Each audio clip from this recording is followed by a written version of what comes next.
Hey, Chris. Yes, Isaac. Hey, Chris, what do you love? So it's fitting that we have a return to the podcast because last week on October 8th, the sophomore album was released by Professor Damage, a professor that we used to go. The same guy classes. the same guy who showed me John Carpenter's Pro-Life. Really? Yes. Nice. I honestly thought it was probably Who Vince's else would class it have he been? seen that in. Vince is the best. He released his sophomore album called Person Face on October 8th. Damn it. I think That's awesome. I think less than a year. It's a great name. Less than a year, I think, after he released his first, which was, of course, The Great Death and Spaghetti. And I love Person Face, and it was really fitting that we were coming back to record an episode, and I noticed that he had posted on Facebook that he was releasing a new album. It's a really great picture, because I believe I read this post, I think I remember this post correctly, that his wife was attempting to create a realistic image of a cat for some project, maybe just a personal project.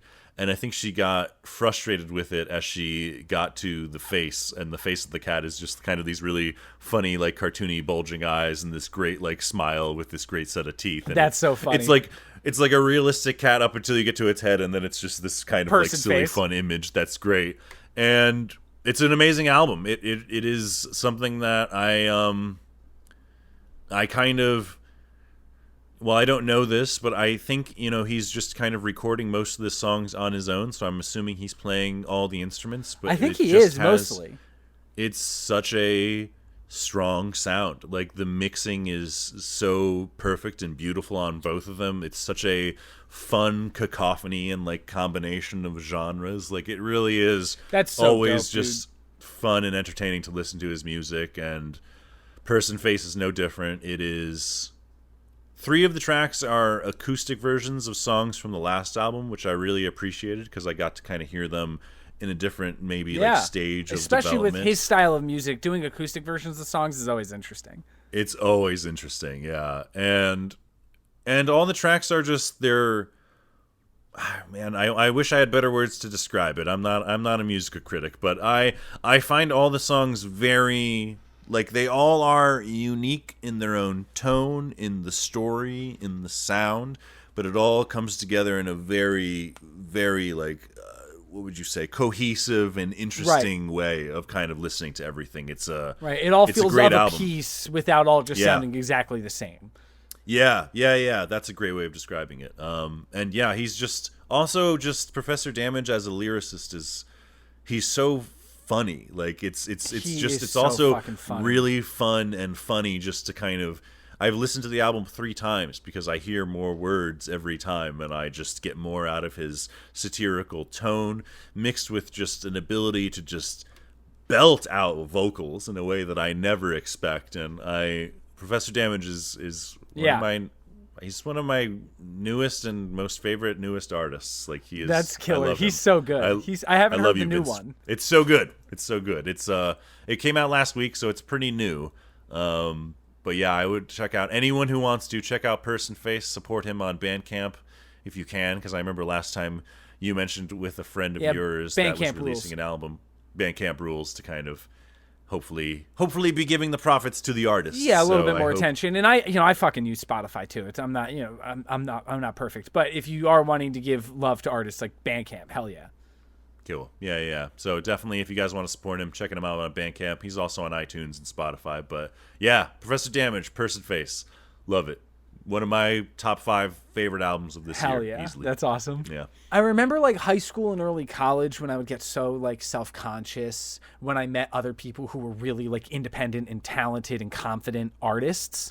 Whether they're musicians or filmmakers or writers or whatever, I would always get like just like a little prickly about it.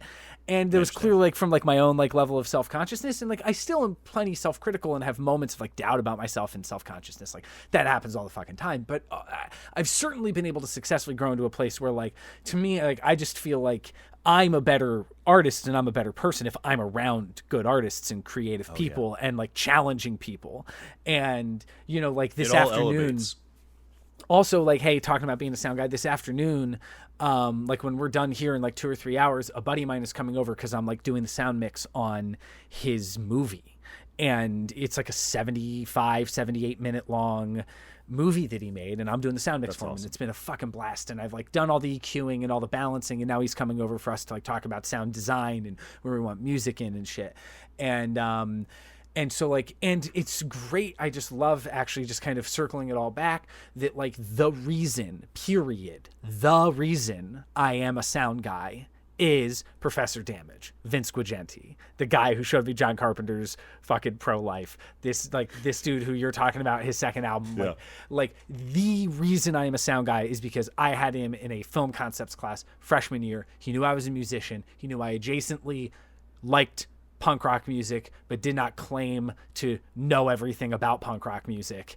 And the senior who was the sound guy at our school was like, hey, do you know any freshmen who would be a good sound guy? And he was like, Isaac.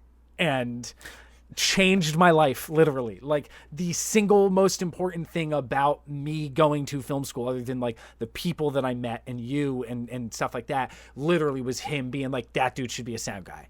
And he was right. I mean, and it's the best. Changed my life because you did the sound on my movie. Yeah, it's how we met. Truly, like Vince, it's Vince. You were the cause of all of this, Vince. Starts and ends with Vince. Like, either congratulations to you or fuck you for creating this horrible monster that is us. Yeah, no, I'm just kidding. Seriously. but so it's great that it comes back to that. So it just does. Fucking love it, man. Yeah, love you, Vince. Love you, Professor Damage.